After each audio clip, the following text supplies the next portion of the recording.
আমার লেনে হয়ে যায় একা বাঁকা কথা বলছি ওটা কাছে তোমার কথা চলবে না তোমার কথা চলবে না কেন ভাবির কথা চলবে তোমার কথা শোনা চলবে না এখানে যে আমরা চলছে না এই কে দাদা এসো তো বাজি খেলে নেবো দাদার কথা চলবে না বাড়তে আমার আমার হয়তো তুমি রাগ মাগ দেখে মানে ঝগড়া টগড়া করে তুমি দেখাতে পারবে না তুমি যতদিন থেকে আমাকে বলেছো রামজের বিয়ে হয়ে যেত যতদিন তুমি আগে বলেছো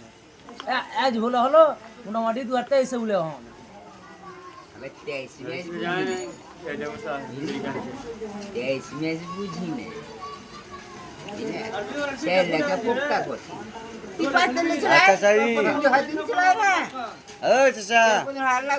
ये साल কেমন কি এটা মালিক কেমন কি